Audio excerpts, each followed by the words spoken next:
ओम शांति। 23 सितंबर 2023 की मुरली। मीठे प्यारे बाबा, हम बच्चों से कह रहे हैं, मीठे बच्चे, आत्मा और परमात्मा का यथार्थ ज्ञान तुम्हारे पास है, इसलिए तुम्हें ललकार करनी है। तुम हो शिव शक्तियाँ। बाबा हम बच्चों से प्रश्न पूछ रहे हैं, सबसे ऊंची मंजिल कौन सी है जिसका ही तुम बच्चे पुरुषार्थ कर रहे हो? उत्तर है निरंतर याद में रहना। यह है सबसे ऊंची मंजिल। याद से ही कर्म भोग चुकतु हो, कर्मातीत अवस्था होगी।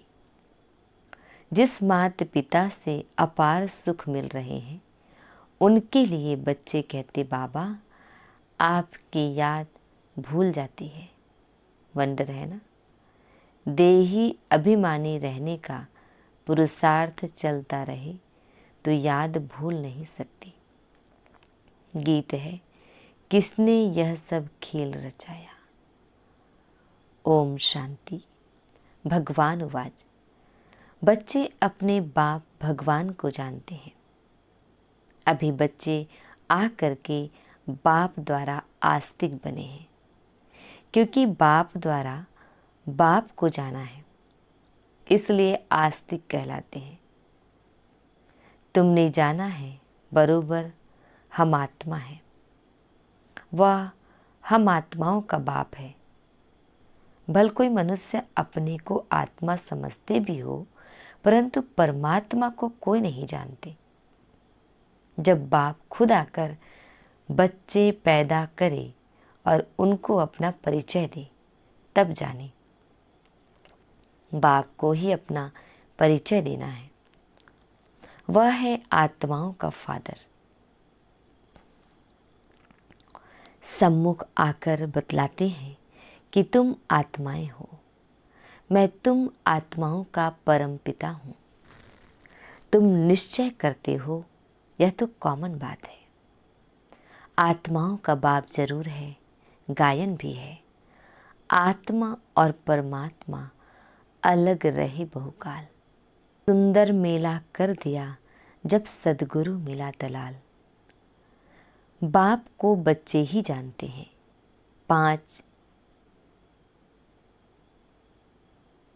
5,000 वर्ष बाद फिर आए हुए हैं।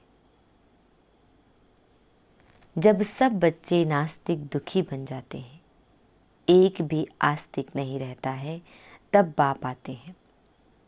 आस्तिक बनाकर फिर छिप जाते हैं, फिर कोई भी बाप को जानते नहीं। अब तुम बच्चों में यह निश्चय नंबरवार पुरुषार्थ अनुसार है। सबको पूरा निश्चय नहीं है। भले यहाँ सम्मुख बैठे हैं, जानते हैं परमपिता परमात्मा पतित पावन बाप पतित से पावन देवता बना रहे हैं। देवताओं की तो यहाँ सिर्फ मूर्तियाँ हैं, खुद तो है नहीं।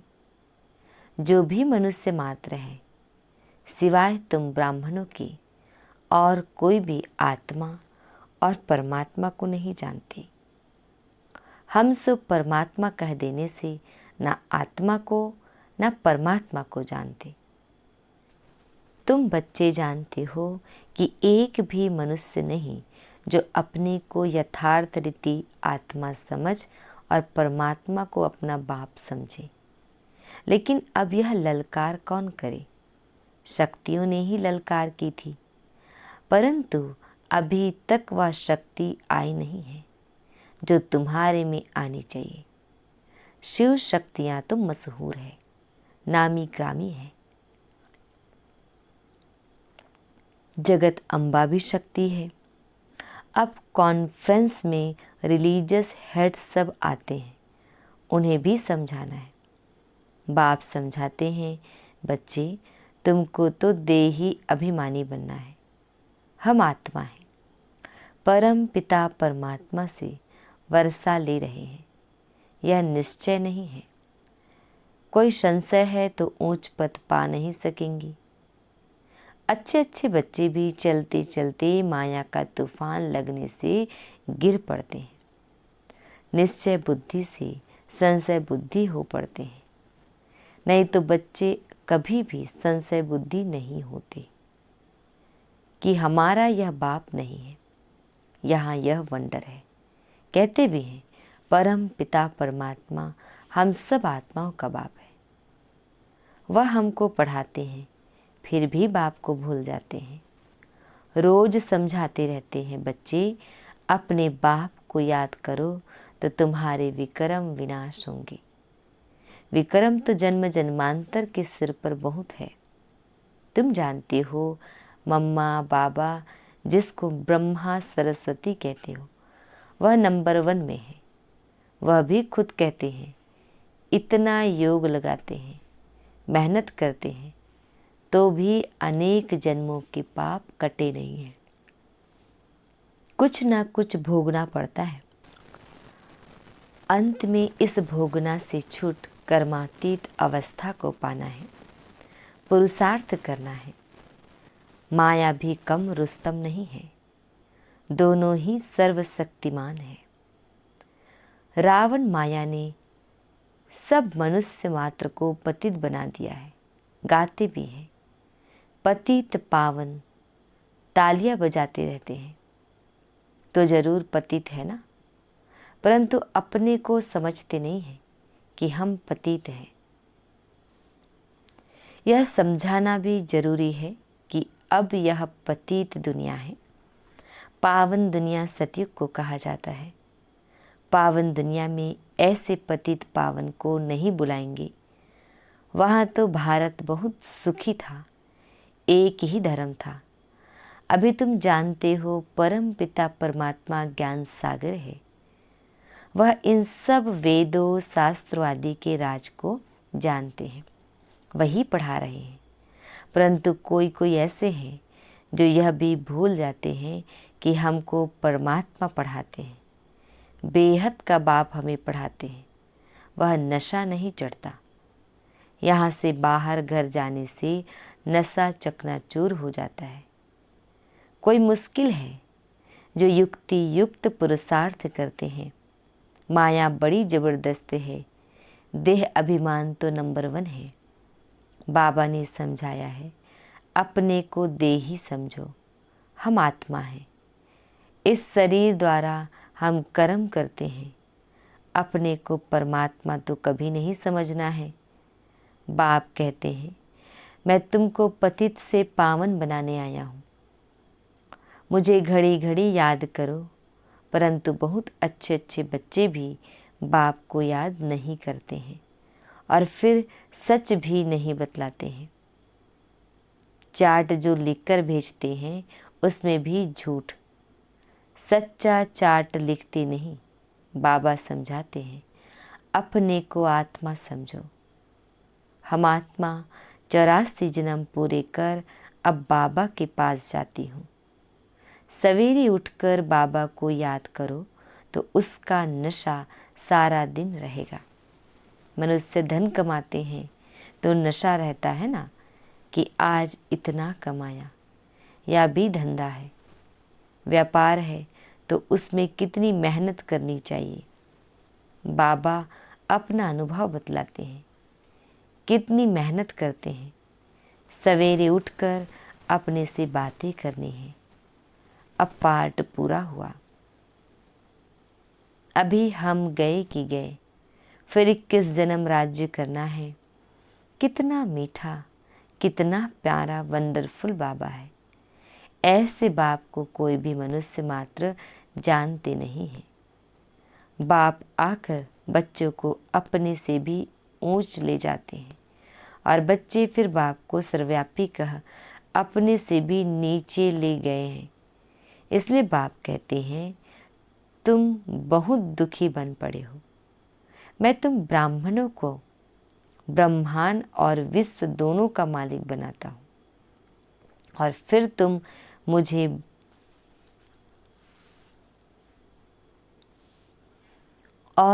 तुम बच्चे मुझ बाप को सर्वव्यापी कह देते हो। यह भी ड्रामा में खेल है। अब बाप डायरेक्शन देते हैं, ऐसे ऐसे समझाओ। लक्ष्मी नारायण आदि देवी देवताएं 100% सॉल्वेंट बुद्धि थे, अभी नहीं है। फर्क देखो कितना है।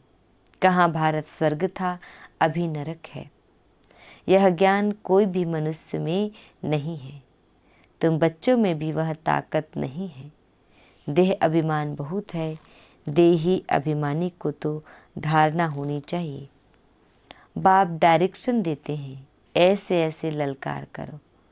आत्मा क्या है, परमात्मा क्या है, कोई को पता नहीं है। तुम जानते हो हम आत्मा बिंदी है। हमारा बाप परमपिता परमात्मा भी बिंदी है। वह नॉलेजफुल पतित पावन है, जन्म मरण में नहीं आते हैं। हम आत्माएं जन्म मरण में आती हैं। परमपिता परमात्मा कहते हैं, मेरा भी पार्ट है। मैं आता हूँ तुम सबको सुखी बनाकर, फिर निर्वाण धाम में बैठ जाता हूँ। मनुष्य बूढ़े होते हैं तो वानप्रस्थ में चले जाते हैं, परंतु अर्थ नहीं समझते। वानप्रस्थ माना वाणी से परे स्थान। वह थोड़े ही वाणी से परे बैठते हैं। अभी वानप्रस्थी तो सब है। हम आत्माएं वाणी से परे रहने वाली हैं, परंतु उस स्थान को भी जानते नहीं। तुम्हारे में भी कोई कोई की बुद्धि में यह बातें हैं। देह अभिमान बहुत है, बाप को फॉलो नहीं करते हैं। माया भी बहुत प्रबल है। आत्मा और परमात्मा के संबंध को कोई भी नहीं जानते हैं। बाप के संबंध को ही नहीं जानते। तुम भी घड़ी घड़ी भूल जाते हो। बाप का बनकर बाप को पूरा याद करना चाहिए ना। कहते हैं बाबा घड़ी घड़ी याद करना भूल जाता हूँ। अरे तुम माता पिता को याद करना भूल जाते हो। निरंतर याद करने की ही मंजिल है। जिस माता पिता से स्वर्ग का वर्षा ले रहे हो, तुम उनको भूल जाते हो। वंडर है। माता पिता तो एक ही है। बाप कहते हैं मैं ही तुम्हारा माता पिता हूँ। यह है बड़ी गुह्य बातें। कई समझते हैं जगत अम्बा माता है, परंतु नहीं, वह तो साकारी है ना। तुम माता पिता गाते हो निराकार को। यह सब बातें पहले नहीं बतलाते थे। दिन प्रतिदिन गुह्य बातें सुनाई जाती है। कोई भी बात ना समझा सको तो बोलो बाबा ने अजन सुनाया नहीं है। बाप से पूछेंगे। दिन प्रतिदिन बहुत नई नई पॉइंट्स मिलती रहती है। नॉलेज तो बहुत बड़ी है। समझने वाले कोई समझे। पढ़ते पढ़ते थक जाते हैं। बाबा को लिखते हैं मैं नहीं चल सकूंगा, तंग हो गया हूँ। तंग होकर पढ़ाई को छोड़ देते हैं, विकार में जाते हैं, तो पढ़ाई छूट जाती है। या पढ़ाई ब्रह्मचर्य की धारणा से ही होगी। अगर ब्रह्मचर्य को तोड़ा तो धारणा नहीं हो सकेगी। दूसरे को कह नहीं सकेंगे कि काम महाशत्रु है। बुद्धि का ताला ही बंद हो जाता है। मंजिल बहुत ऊंची है। सन्यासी तो गृहस्थ धर्म को छोड़ भाग जाते हैं। वो है हठ योगी सन्यासी, यह है राजयोग। बाप ही आकर राजयोग सिखलाते हैं। हठ योगी कभी राजयोग नहीं सिखला सकेंगे। यह बात पूरा समझाने का ढंग नहीं आया है। उन्हों का है हठयोग संन्यास, वह पतित को पावन बना नहीं सकते। तुम्हारा है बेहद का संन्यास, वह है हद का संन्यास। तुम्हारी बुद्धि में है कि हमारे 84 जन्म पूरे हुए, अब हम वापस जाते हैं। यह बेहद का संन्यास बुद्धि से किया जाता है। उनका है हठयोग कर्म संन्यास। तुम्हारा है राजयोग कर्म योग, जो भगवान ने सिखलाया है। अभी तुम अच्छी रीति समझा सकते हो कि वह है हठयोग और यह है राजयोग। शिव को भी कोई समझती नहीं है। जैसे आत्मा बिंदी है, वैसे शिव भी बिंदी है। बिंदी का निशान भी भ्रकुटी में ही दिया जाता है और कोई जगह बिंदी नहीं देंगे, भ्रकुटी में ही बिंदी दी जाती है। आत्मा भी यहाँ ही निवास करती है, यह किसको पता नहीं है। इतनी छोटी बिंदी में 84 जन्मों का अविनाशी पाठ नूंदा हुआ है। यह कितनी डीप बातें हैं, कोई को समझाने नहीं आएगी। रियलिटी में समझाना है। जैसे आत्मा बिंदी है, वैसे परमात्मा भी बिंदी है। अगर दूसरी आत्मा आएगी तो वह भी बाजू में आकर बैठेगी ना। ब्राह्मण में आत्मा को बुलाते हैं, आत्मा आकर बोलती है हमने फलानी जगह जन्म लिया है, तो वह आत्मा कहाँ आकर बैठेगी? क्या माथे में? उनमें अपनी भी आत्मा है ना। बाप कहते हैं मैं भी बिंदी हूँ, तुम्हें परम पिता पर मुझे परम पिता परमात्मा कहते हैं। उनकी महिमा बड़ी भारी है। शिवाय नमः। यह किसने महिमा की? आत्मा शालिग्राम ने। तो जरूर वह अलग है। दुनिया इन बातों को नहीं जानती। तुम जानते हो, उनका एक ही नाम शिव है। ब्रह्मा विष्णु शंकर को ब्रह्मा देवताय नमः, विष्णु देवताय नमः कहेंगे। उनको शिव परमात्माय नमः कहेंगे। तो शिव ऊंच ठहरा ना। यह बातें तुम समझ सकते हो। यह नॉलेज भी तुमको अभी है। तुम्हारा यह हीरे जैसा जन्म है। देवताएं तो प्रारब्ध भोगते हैं। यह प्रारब्ध देने वाला बाप वंडरफुल है। ऐसे पारलौकिक बाप का कितना रिगार्ड रखना चाहिए। बुद्धि योग इस ब्रह्मा में नहीं, उनमें रखना है। वह बाप पढ़ाते हैं, इस द्वारा यह शरीर लोन लिया है। सारी सृष्टि में कितना बड़ा मेहमान है। शिव बाबा परमधाम से आते हैं, कितना बड़ा भारत का मेहमान है। कहाँ से आया हुआ है? उन मिनिस्टर आदि की कितनी इज्जत होती है। यह गुप्त वेश में कितना बड़ा मेहमान पतित को पावन बनाने आया है। अच्छा मीठे प्यारे बाबा, हम बच्चों को विश कर रहे हैं। मीठे मीठे सिकिल दे बच्चों प्रति माता पिता बाप दादा का याद प्यार और गुड मॉर्निंग। रूहानी बाप की रूहानी बच्चों को नमस्ते। हम रूहानी बच्चों की रूहानी बाप दादाजी को याद प्यार गुड मॉर्निंग और नमस्ते नमस्ते नमस्ते। शुक्रिया बाबा, शुक्रिया। आज धारणा के लिए मुख्य सार है। फर्स्ट पॉइंट है, सवेरे सवेरे उठ याद में बैठ कमाई जमा करनी है। अपने आप से बातें करनी है। देही अभिमानी रहना है। सेकंड पॉइंट है, राजयोग कर्मयोग सीखना और सिखलाना है। कभी भी तंग होकर पढ़ाई नहीं छोड़नी है। बाप का रिगार्ड जरूर रखना है। वरदान है, बाप समान बेहद की वृत्ति रखने वाले मास्टर विश्व कल्याणकारी भव। डिटेल है, बेहद की वृत्ति अर्थात सर्व आत्माओं के प्रति कल्याण की वृत्ति रखना। यही मास्टर विश्व कल्याणकारी बनना है। सिर्फ अपने व अपने हद के निमित्त बनी हुई आत्माओं के कल्याण अर्थ नहीं, लेकिन सर्व के कल्याण की वृत्ति हो, जो अपनी उन्नति में, अपनी प्राप्ति में, अपने प्रति संतुष्टता में राजी होकर चलने वाले हैं। वह सब कल्याणी है। लेकिन जो बेहद की वृत्ति रख बेहद सेवा में बिजी रहते हैं, उन्हें कहेंगे बाप समान मास्टर विश्व कल्याणकारी। स्लोगन: निंदा स्तुति मान अपमान हानि लाभ में समान रहने वाले ही योगी तू आत्मा है। ओम शांति।